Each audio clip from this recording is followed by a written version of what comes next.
বিশ্ব পরিস্থিতি যা অবস্থায় রয়েছে তাতে এই মুহূর্তে ডক্টর মোহাম্মদ ইউনূসের কিছু করার নেই।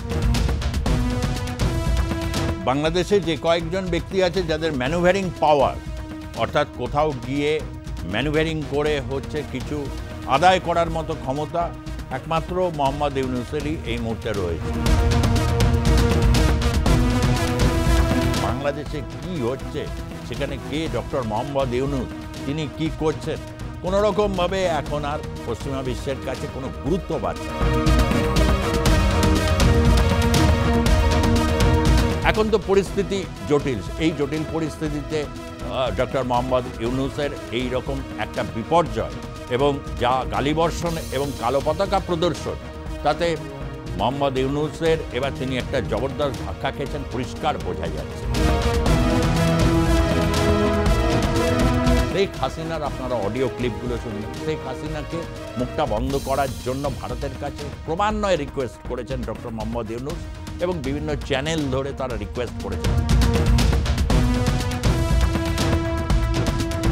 অর্থাৎ ভবিষ্যতে বাংলাদেশ এমন একটা পরিস্থিতির মধ্যে দিয়ে আগামী সময় যেতে চলেছে, বিশ্ব রাজনীতি যে পরিস্থিতি এখন তৈরি হচ্ছে, ভূ রাজনৈতিকগতভাবে বাংলাদেশের যে অবস্থান, সে অবস্থানে তারা বিরাট কিছু করে ফেলতে পারবে এমনটা একেবারেই নয়।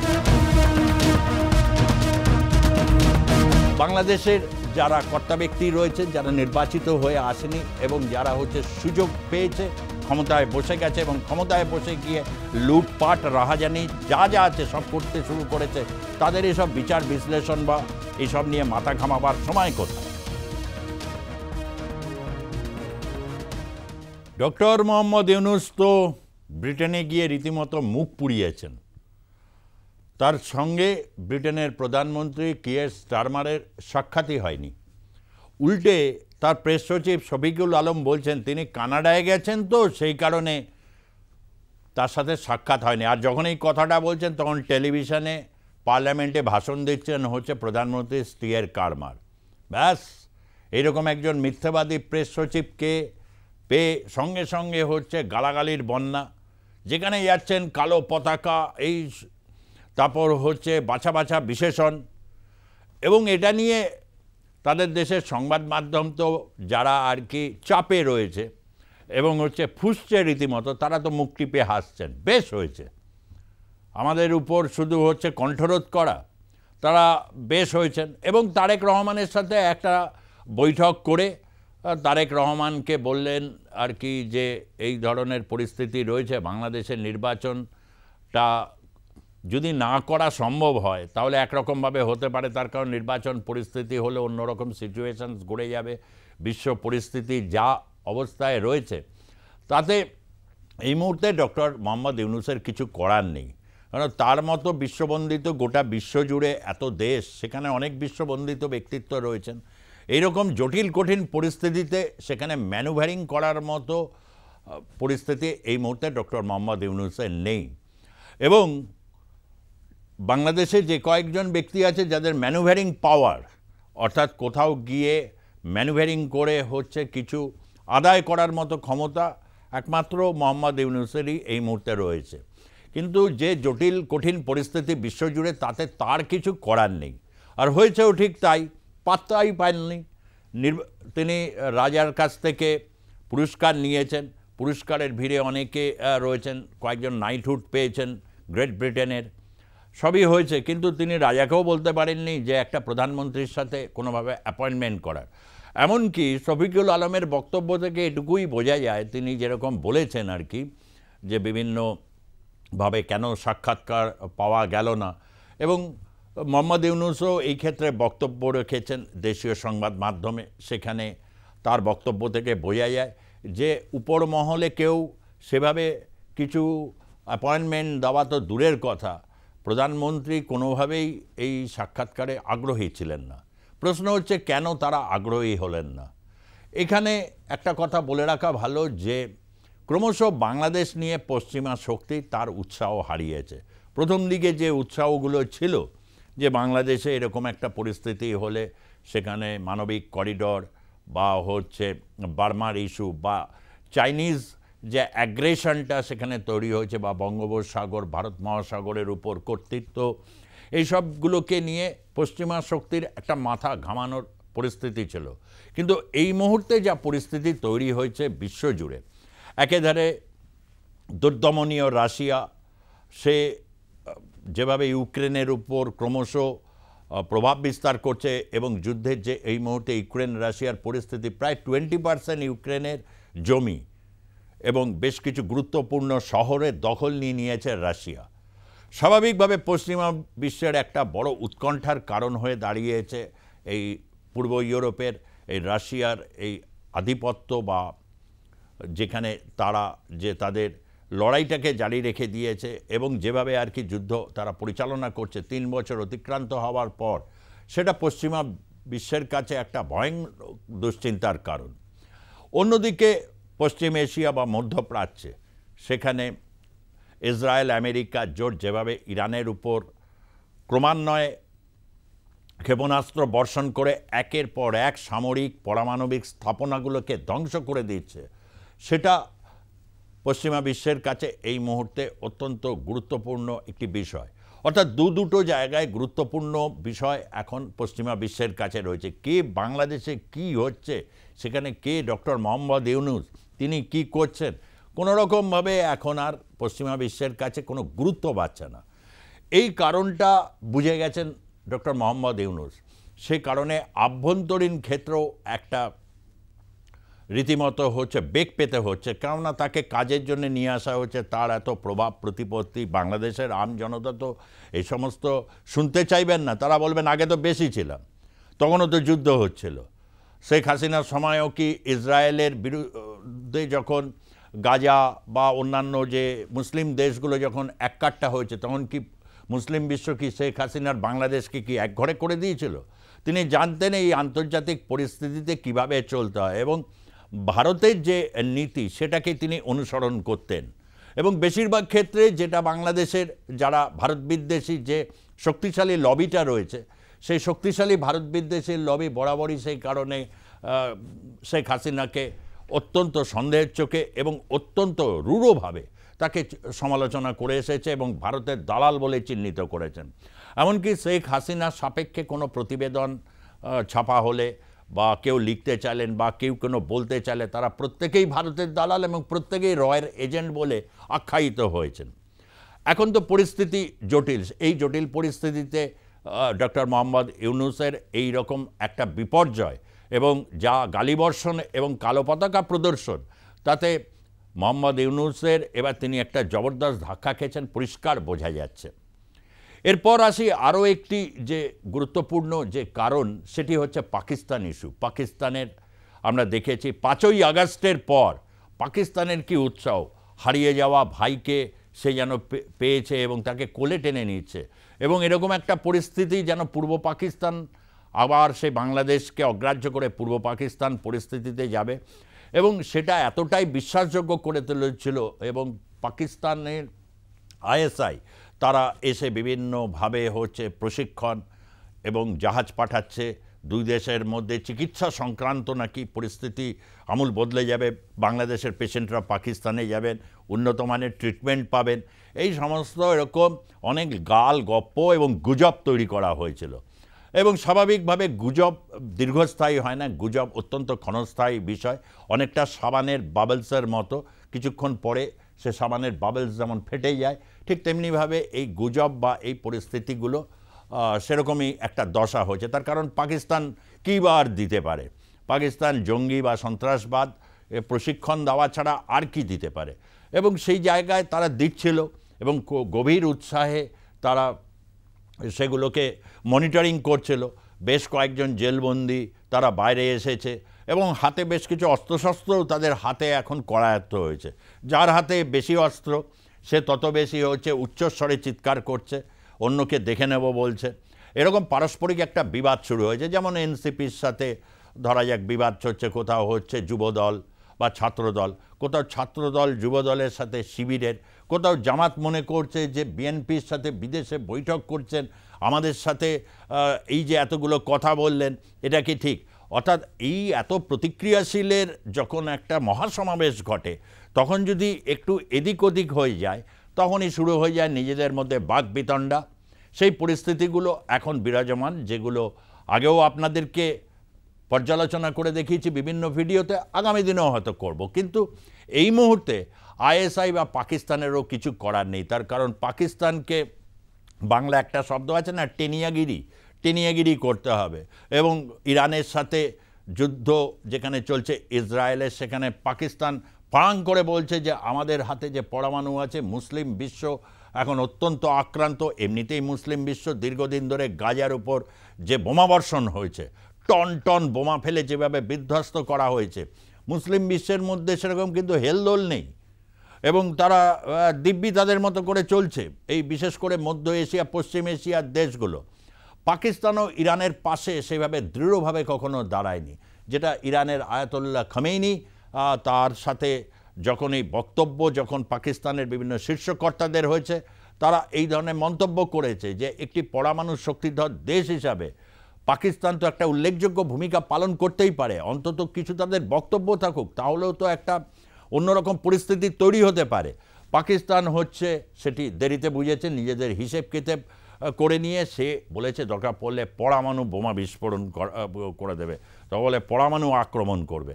এই সমস্ত ব্ল্যাকমেইলিং এবং এই ধরনের গরম গরম কথা, যেটাকে রেটরিক বলে, এটা পাকিস্তান দীর্ঘদিন ধরে করে আসছে। এটাকেই বা কেউ বিশ্ব পাত্তা দেবে? পাত্তাই দেয় না এখন আর। তার কারণ হচ্ছে আমেরিকা কী করবে? পাকিস্তানের নাকের ডগা থেকে ওসামা বিন লাদেনকে তুলে নিয়ে এসেছিল এবং পশ্চিমা বিশ্ব এটা খুব ভালো মতো জানে যে ইসরায়েলের বিরুদ্ধে এই ধরনের কথাবার্তা বলা মানে হচ্ছে আমেরিকা সেখানে ইন্টারভেন করতে পারে। যদি আমেরিকা ইন্টারভেন না করো, স্যাংশন লাগাতে পারে। পাকিস্তানের কার্যত এখন কিছু করার নেই, তাদের খাদ্য, বস্ত্র এই সমস্ত যোগানো জন্য এখন তারা হচ্ছে কখনো কখনো এই সমস্ত শক্তির উপর নির্ভরশীল হবে। এই রকম দ্বিতীয় যে কারণটির কথা বললাম, এই কারণটা বাংলাদেশের রাজনীতির উপর একটা গভীর প্রভাব ফেলেছে। তার কারণ জামাত ইসলামী হোক বা ইসলামিক ঐক্য জোট হোক বা ছাত্র শিবির হোক, তাদের ক্ষেত্রে তারা পাকিস্তানের নির্ভরশীলতা এবং পাকিস্তান, পশ্চিম পাকিস্তানের মতো এটি বাংলাদেশকে পূর্ব পাকিস্তানে নিয়ে যাওয়ার জন্য তারা সব রকম প্রচেষ্টা চালিয়েছে এবং ন্যারেটিভ বিল্ট আপ করেছে বিভিন্নভাবে। এবং হচ্ছে যেভাবে আর কি গুম, খুম, রাহাজানি এই সমস্ত হয়েছে, সেটাকে তারা জাস্টিফাই করেছে অতীতের শাসনকালকে ধরে। আমি বারবার একটা কথা আপনাদের কাছে বলেছি, শেখ হাসিনার, আপনারা অডিও ক্লিপগুলো শুনবেন, শেখ হাসিনাকে মুখটা বন্ধ করার জন্য ভারতের কাছে ক্রমান্বয়ে রিকোয়েস্ট করেছেন ডক্টর মোহাম্মদ ইউনূস এবং বিভিন্ন চ্যানেল ধরে তারা রিকোয়েস্ট করেছেন, কিন্তু শেখ হাসিনা তার বক্তব্য বারবার দিয়ে গেছেন। সেই বক্তব্যে কী ছিল? পাকিস্তানের জঙ্গিবাদের সহায়তা নিয়ে একটি জঙ্গি সরকার চলছে পাকিস্তানে এবং যেটা গোটাটাই অবৈধ সরকার, এবং নিজ মুখে একবারের জন্য বলেননি যে এই সময়ের মধ্যে নির্বাচন হওয়া উচিত। কার্যত তিনি মনে করেন তার সরকার নির্বাচিত সরকার, সেই নির্বাচিত সরকারকে অবৈধ দখলদাররা হটিয়ে দিয়েছে এবং তারা শাসন ক্ষমতায় বসে পাকিস্তানের মদতপুষ্ট হয়ে তারা নিরবিচ্ছিন্নভাবে সংখ্যালঘু এবং আওয়ামী লীগকে তারা ক্রমাগত হত্যা এবং তার সাথে হচ্ছে উসুলি করা তারা চালিয়ে গেছে। এবং এই দীর্ঘদিন ধরে শেখ হাসিনা বলেছেন যে কোনো রকম সেইভাবে যে একটা বৃহত্তর একটা তিনি যেটাকে বলা হয় যে একটা আন্দোলন বা সংগ্রামের সেভাবে ডাকও দেননি। তিনি বলেছেন নিজেদের বাঁচান, পরিস্থিতি অনুযায়ী সময় মতো ঠিক আমি আপনাদের কাছে আহ্বান রাখব। এখনও সেই পরিস্থিতি হয়তো পূর্ণদমে হয়নি, কিন্তু এই পরিস্থিতি তৈরি হওয়ার সম্পূর্ণ সুযোগ এবার এসে গেছে, যে কারণে বাংলাদেশে জুড়ে এবং অন্যান্য জায়গা আওয়ামী লীগের উপর কিন্তু বিভিন্ন ক্ষেত্রে আপনারা দেখেছেন জেলের ভেতরে আত্মহত্যা বলে চালানো হচ্ছে, কিন্তু জেলের ভেতরে অনেক আওয়ামী লীগের নেতাকর্মীরা রয়েছেন, তাদের উপর কিন্তু শুরু হয়েছে এবার হচ্ছে হত্যা বা গুমের নানা রকম পরিকল্পনা, এমনটা শোনা যাচ্ছে, অভিযোগ আকারে আসছে। কিন্তু তদন্ত কে করবে? তদন্ত তখনই হবে যদি আওয়ামী লীগ আবার ক্ষমতায় পুনঃপ্রতিষ্ঠিত হয়, তখন সেগুলোর আবার নতুন করে পর্যালোচনা বা তদন্ত হবে। তার আগে পর্যন্ত এসবের কোনো হিসেব পাওয়া যাবে না। কারণটা হচ্ছে এটাই, অনেকেই বুঝে গেছেন এই পরিস্থিতি যদি তৈরি হয় অনেককে নিকেশ করে দিতে হবে, না হলে অনেক কিছু জিনিস হয়তো বেরিয়ে আসবে। অর্থাৎ ভবিষ্যতে বাংলাদেশ এমন একটা পরিস্থিতির মধ্যে দিয়ে আগামী সময় যেতে চলেছে, বিশ্ব রাজনীতির যে পরিস্থিতি এখন তৈরি হচ্ছে, ভূ রাজনৈতিকগতভাবে বাংলাদেশের যে অবস্থান, সে অবস্থানে তারা বিরাট কিছু করে ফেলতে পারবে এমনটা একেবারেই নয়। বারবার করে এই কথাটা বলেছিলাম, কেননা পরিস্থিতির বদলগুলো হয় কতগুলো 2 আর 2 4-এর অঙ্কে নয়, এমন কিছু পরিস্থিতি তৈরি হয় যা সঠিক বিশ্লেষণের দাবি রাখে। সেই ধরনের মেধাবী মানুষ কোথায়? ডক্টর ইউনূস হয়তো মেধাবী অন্যদিকে, কিন্তু রাজনীতি বা ভূ রাজনৈতিক এই পরিস্থিতি যে অন্যদিকে পরিবর্তন হতে পারে, তাকে ঘিরে থাকা বিভিন্ন এনজিওর কর্তা ব্যক্তিরা তারা কিভাবে এই সম্পর্কে তাকে সম্যকভাবে অবহিত করবেন? তারা হচ্ছে বিভিন্ন পরিস্থিতি যখন তৈরি হয় সেই অনুযায়ী যাওয়ার চেষ্টা করেন, কোনো রকম অ্যাপয়েন্টমেন্ট ছাড়া। যেমন ব্রিটেনে গিয়ে খোঁজ করছেন যদি প্রধানমন্ত্রীর একটা অ্যাপয়েন্টমেন্ট পাওয়া যায়, ঠিক ভারতের সম্পর্কে সেরকম তারা ভাবেন ও ঠিক ম্যানেজ করে নেওয়া যাবে, তারপর তো আছে, নাহলে একদম পায়ে ডাইভ দিয়ে দেবো, অনেকে এরকম একটা ভাবনা পোষণ করেন। কিন্তু এইভাবে তো একটা দেশ চলতে পারে না। একটা জাতির উপর যে কতকগুলো পরিস্থিতি এবং এত কঠিন একটা দুর্বিপাক নেমে এসেছে, সেটা সম্যকভাবে অনুভব করা যায়। এরপর আসি যে প্রসঙ্গটা, যে পশ্চিমা বিশ্ব, বিশেষ করে আমেরিকা বা অন্যান্য বা চীন, যে লালমনির হাট নিয়ে চীনের এত উৎসাহ বাংলাদেশ ডেকে নিয়ে এসেছিল, তারা তো জানে এই সমস্ত বৃহৎ দেশগুলো যে ভূ রাজনৈতিক পরিস্থিতি কিভাবে দ্রুত বদলাতে চলেছে এবং দ্রুত বদলের জন্যে কি কি কারণগুলো কাজ করছে এবং কোন সময় এই সিচুয়েশনস তৈরি হতে পারে। তারা আগে পর্যন্ত তারা কখনোই কোনো দেশকে একেবারে শত্রুমহান্ন করে তোলে না, সে যত ছোটি দেশ হোক বা তার সামরিক শক্তি যাই হোক না কেন। যে কোনো বৃহৎ দেশগুলো তারা হচ্ছে নামে বৃহৎ দেশ, এমনি এমনি তো হয় না। অর্থনীতি, রাজনীতি, তারপর সীমানা, জনসংখ্যা, এগুলো সবকটাই ফ্যাক্টর হিসাবে থাকে। সেই কারণে তারা কি করে, তারা বিভিন্ন ছোট ছোট দেশগুলোর উপর তারা সবসময় একটা ভালো সম্পর্ক রাখার চেষ্টা করে। বিপদে আপদে তারা নানা রকম পাশে এসে দাঁড়ায়। যেমন টার্কির বিপদে ভারত পাশে এসে দাঁড়িয়েছিল, বা পাকিস্তানে যখন প্রবল বন্যায় যখন মানুষ খুব ক্ষতিগ্রস্ত হচ্ছিল, ভারত পাশে এসে দাঁড়িয়েছিল। বা ভারতের যদি দুর্বিপাক নেমে আসে, অন্যান্য দেশগুলো সাধ্যমতো ছোট ছোট প্রতিবেশী দেশগুলো সহমর্মিতা জানায়। এটাই তো ভাবে চলে আসে ভূ রাজনীতি বা কূটনীতি। বাংলাদেশের যারা কর্তা ব্যক্তি রয়েছে, যারা নির্বাচিত হয়ে আসেনি এবং যারা হচ্ছে সুযোগ পেয়েছে, ক্ষমতায় বসে গেছে এবং ক্ষমতায় বসে গিয়ে লুটপাট, রাহাজানি যা যা আছে সব করতে শুরু করেছে, তাদের এসব বিচার বিশ্লেষণ বা এসব নিয়ে মাথা ঘামাবার সময় কোথায়? তার থেকে পরসম্পত্তি হরণ করা অনেক বেশি শ্রেয়কর কাজ বলে তারা মনে করেছেন। এবং এই ঘর যখন চলতে চলতে চলেছে, তখন অন্যান্য দেশগুলো উৎসাহ হারিয়ে ফেলেছে। তার কারণ এই মুহূর্তে ইসরায়েল এবং ইরানের যুদ্ধ ক্রমশ যেদিকে বাঁক নিচ্ছে, তাতে চীন বা রাশিয়াকেও পুরোপুরি উপেক্ষা করে থাকার মতো আর পরিস্থিতি নেই। তাদের ওই বিষয়গুলোতে যথেষ্ট পরিমাণে ধ্যান দিতে হবে, বিশেষ করে চীনকে। চীন এই পরিস্থিতিতে ইরানের পাশে এসে দাঁড়াবে। এবং ভারতেও জানে যেখানে চাবাহার বন্দরে ভারতের একটা বিরাট বিনিয়োগ আছে, এই সুযোগে যদি পরিস্থিতিকে যদি একটু এদিক ওদিক করতে পারে, চেষ্টা করবে, পুরোটা কাজে আসবে না, কিন্তু চীন তো সেই চেষ্টা করবে। তার কারণ চীন তো কোনো দেশের সাথে সেভাবে যুদ্ধে লিপ্ত নয়। এবং রাশিয়া পরিস্থিতির উপর পর্যবেক্ষণ করবে, কারণ ইরানের সাথে রাশিয়ার দীর্ঘদিনের সম্পর্ক, কূটনৈতিক, সামরিক, সামাজিক, অর্থনৈতিক সমস্ত ব্যাপারে। ফলে ইরানের দিকে একটা শক্তি সঞ্চয়ের যেমন একটা বিষয় রয়েছে, অন্যদিকে আমেরিকা বা পশ্চিমা শক্তি তারা সম্পূর্ণভাবে ইসরায়েলের দিকে মনোনিবেশ করবে। এবং এই খেলায় ভারত অত্যন্ত একটি গুরুত্বপূর্ণ শক্তি। চেক অ্যান্ড ব্যালেন্সের এই খেলায় ভারত অবশ্যই তার নিজের লাভটা যেমন সে দেখবে, তার সাথে সাথে একটা শান্তি স্থিতিশীলতার পরিস্থিতি কিভাবে হয় সেই ব্যাপারে পশ্চিমা শক্তিই হোক বা রাশিয়া বা চীন হোক, তারা প্রত্যেকেই জানে ভারতের শক্তি বা সক্ষমতা কোন জায়গায় রয়েছে। তাহলে এরকম মতো পরিস্থিতিতে বাংলাদেশের, আমি আগে বলেছি, বাংলাদেশের ইমেজ সংকট তৈরি হয়েছে বিভিন্ন ভিডিওতে। সেই ইমেজ সংকট এখন তীব্র আকার ধারণ করবে। শ্রীলঙ্কা, নেপাল, ভুটান, এই সমস্ত দেশগুলো বরঞ্চ অনেক বেশি কনসলিডেটেড থাকবে। তারা ভারতের দিকে যেমন রয়েছে এবং পশ্চিমা শক্তি বা এরকম তারা বলবে এই কঠিন পরিস্থিতিগুলোকে তারা কাটিয়ে উঠে যেভাবে একটা শান্তি স্থিতিশীলতা বজায় রাখছে, তা অত্যন্ত জরুরি গোটা বিশ্বের অর্থনীতির প্রশ্নে। তাদের ইমেজ আরও অনেক উজ্জ্বল হবে। এই দেখুন না, নেপাল থেকে বিদ্যুৎ নিতে হচ্ছে না এখন বাংলাদেশকে, সেই তো ভারতের সাহায্য তো লাগবে, প্রতি পদক্ষেপে লাগবে, অথচ মুখে গরম গরম কথা। তার কারণ ওই যে শিক্ষা নেই, সংস্কৃতি নেই, তারপর ইতিহাসকে অগ্রাহ্য করা, মুক্তিযুদ্ধকে অগ্রাহ্য করা, তার হিসেব সুদে আসলে দিতে হবে তাদের, কারোর কিচ্ছু বলার নেই। কেননা পরিস্থিতি এখন যে জায়গায় রয়েছে, সেখানে ভূরাজনৈতিক যে অবস্থান, সেখানে পশ্চিমা শক্তি যে ওইদিকে বেশি মনোনিবেশ করবে সেটা আগেই বলেছি, এবং রাশিয়া চীনের কথাও বললাম। এবং ভারতকে তো এই কারণে আগেই ডোনাল্ড ট্রাম্প বলেছিলেন যে এই বাংলাদেশ ইস্যু ওটা ভারতের বিষয়, অর্থাৎ বাংলাদেশ ইস্যু আগামী দিনে ভারতের উপর পুরোটাই নির্ভরশীল হয়ে পড়ছে। এবং ভারতের উপর যখন নির্ভরশীল হয়ে থাকবে, তখন শেখ হাসিনার মুখে হাসি তো চওড়া হবেই। তার কারণ শেখ হাসিনা একবারের জন্য নির্বাচন চাননি, তিনি বিশ্বাস করেন যে তাকে মেটাকুলাস ডিজাইনের মাধ্যমে অপসারণ করা হয়েছে, এবং তিনি নির্বাচিত হয়েছিলেন। যে কোনো সরকার নির্বাচিত হলে 5 বছরই থাকে, 5 বছর পর আবার নির্বাচন হয়।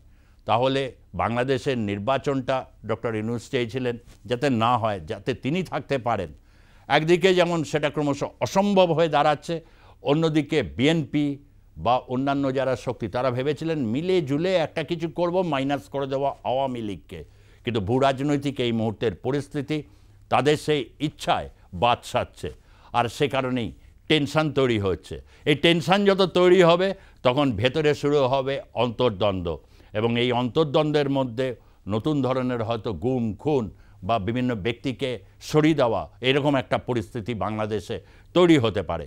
তাই প্রত্যেককে বলবো এই রকম একটা পরিস্থিতি সম্পর্কে সজাগ থাকুন, এবং বিশেষভাবে পুরনো ভিডিওগুলো আমার দেখুন, সেখানে কিন্তু এই সম্ভাবনার ক্ষেত্রগুলো অনেকটা আগেই কিছু পূর্বাভাস দেওয়া আছে, এবং এই পূর্বাভাস অনুযায়ী আপনারা মিলিয়ে দেখুন, এবং অবশ্যই দেখতে থাকুন আর+ নিউজের ডিজিটাল এই অ্যাকশন রিয়াকশন। সাবস্ক্রাইব করুন, তার সাথে ভালো থাকুন, সতর্ক থাকুন এবং সুস্থ থাকুন।